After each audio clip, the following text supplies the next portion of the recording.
आज हम पढ़ने जा रहे हैं theorem number 10.2। The lengths of tangents drawn from an external point to a circle are equal. The lengths of tangents drawn from an external point to a circle are equal. इसका मतलब क्या होता है? एक सर्कल है, पहले देखो एक सर्कल है, ये कोई एक्सटर्नल पॉइंट है। अगर मैं इससे टेंजेंट ड्रॉ करूँगा, ये इधर से टच करेगा इसको, सपोज यहाँ पर इसने टच किया, दूसरा इधर ले लूँगा मैं, इसने यहाँ पर इसको टच किया टेंजेंट, ठीक है। ये कोई पॉइंट है P, इसने टेंजेंट, इसको A है, ये B है, ये सेंटर है। हमें बताना है जितना PA है उतना PB है, ये हमें प्रूव करना है। ये थ्योरम बहुत इम्पॉर्टेंट है, very very very important, exam में आती है, ठीक है। इसमें एग्ज़ाम में आती है ये, इसको इसलिए बड़ी अच्छी तरह इसको कीजिएगा। गिवन क्या लिखा है? एक सर्कल है हमारे पास, ए सर्कल, इसका with centre O, with centre O, P is an external point, P कोई एक्सटर्नल पॉइंट है, या सर्कल के अंदर नहीं है न सर्कल के ऊपर है, बाहर है ये point. PA and PB are two tangents to the circle. ये दो टेंजेंट्स है, कहाँ से ड्रॉ किया हमने? P से, क्योंकि PA और PB हो गए, दैट मीन्स हो गए P से हमने ड्रॉ किए हैं। अब हमने प्रूव करना है कि ये बराबर है। बहुत आसान सी है, प्रूव करेंगे हम PA is equal to PB। उसके बाद तीसरा स्टेप होता है कंस्ट्रक्शन का। मैंने आपको कितने बार बोला कि जब भी थ्योरम होता है इसमें कंस्ट्रक्शन ऑलमोस्ट होती है, कोई रेयर केस होगा जिसमें नहीं होती है। तो अब हमने क्या करेंगे, हम इसको ज्वाइन करेंगे यहाँ पर, क्योंकि हमें करना है 10.1 यूज़ इसमें, इसलिए हम ये पॉइंट ऑफ कांटेक्ट और सर्कल मिलाएंगे तो रेडियस बनेगा। तो इसको ज्वाइन करेंगे हम B के साथ भी और P के साथ भी। देखिए ज्वाइन करेंगे OA, OB एंड OP, हमने ज्वाइन किया, ठीक है।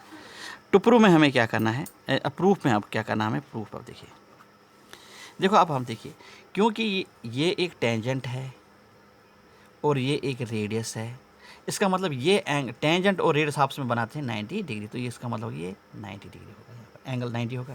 तो हम लिखेंगे angle A is equal to 90 degree. क्यों होगा? Because tangent is perpendicular to radius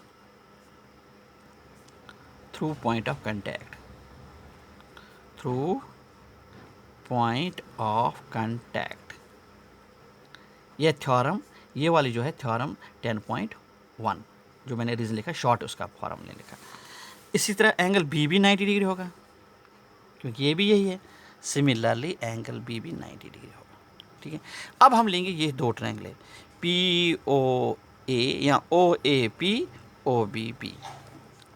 देखिए अगर ये दो ट्रायंगल कॉन्ग्रुएंट होंगी तो इसका मतलब नेचुरली फिर PA आएगा PB के बराबर, CP CT से। अब हम किसी भी तरीके से इन दोनों को क्या करेंगे, हम कॉन्ग्रुएंट करेंगे।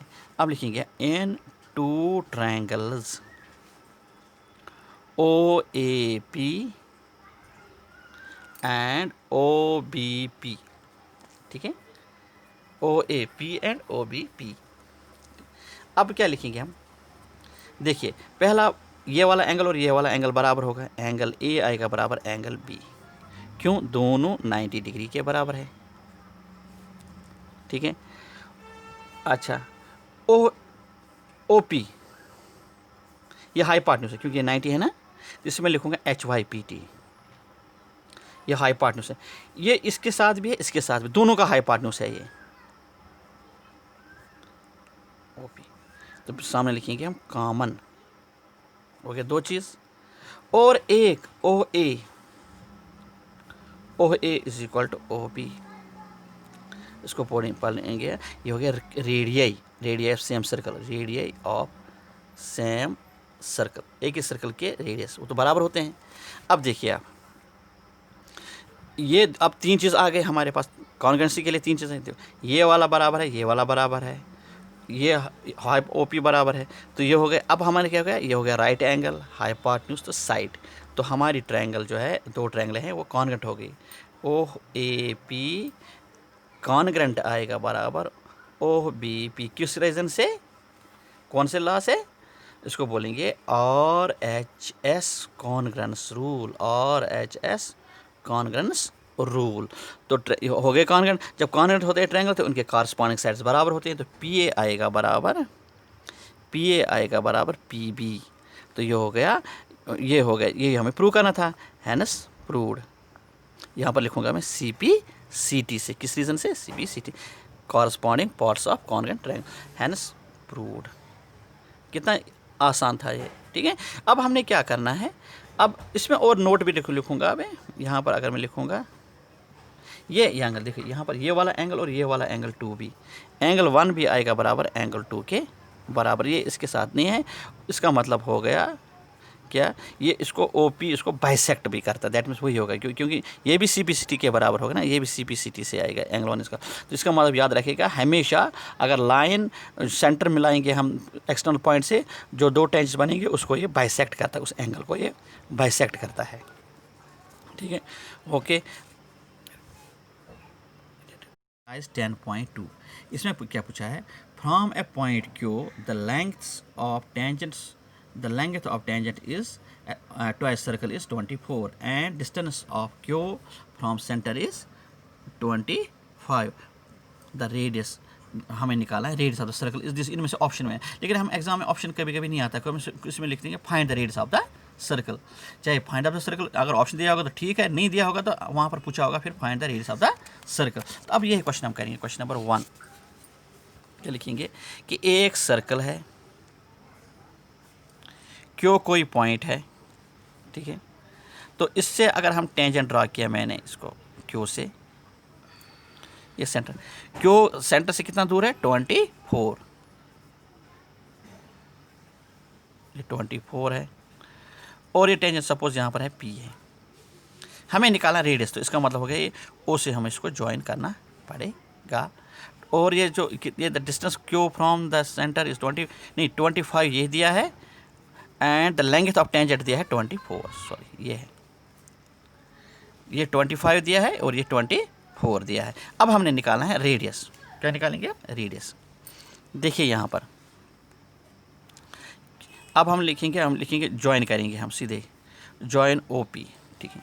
अब ये रेडियस, अब मुझे बता एंगल P किसके बराबर होगा, 90 डिग्री, क्यों होगा, क्योंकि tangent is perpendicular to radius, tangent is perpendicular to radius और radius through point of contact, इसको ऐसे पढ़ते हैं, tangent is perpendicular to radius through point of contact, ठीक है। अब हमने क्या करना है, अब लेंगे ये इन राइट ट्रायंगल OPQ, ठीक है, OQ का square is equal to OP square plus PQ square, Pythagoras theorem PGT, ठीक है, OQ स्क्वायर। अब OQ को देंगे, ये हो गया 25 का स्क्वायर, OP तो पता ही नहीं है हमें, PQ तो पता है, ये हो गया 625, 24 का होता है 576, तो इसको इधर लाएंगे, 625 minus 576 is equal to OP square, तो OP square is equal to, यहाँ इन दोनों को माइनस करेंगे तो आएगा 49, तो OP आएगा बराबर अंडर रूट ऑफ 49। इसको मैं प्लस माइनस नहीं लिखूंगा, क्यों नहीं लिखूंगा, क्योंकि ये लेंथ है, लेंथ हमेशा पॉजिटिव होती है, तो इसलिए पॉजिटिव हो गया 7 आएगा, ठीक है। तो ये हमारा निकला, तो इसका मतलब यही हो गया रेडियस, तो रेडियस आ गया 7 सेंटीमीटर। अब ऑप्शन दिया होगा तो ऑप्शन बताएंगे, अगर नहीं दिया होगा तो कोई ज़रूरत नहीं है।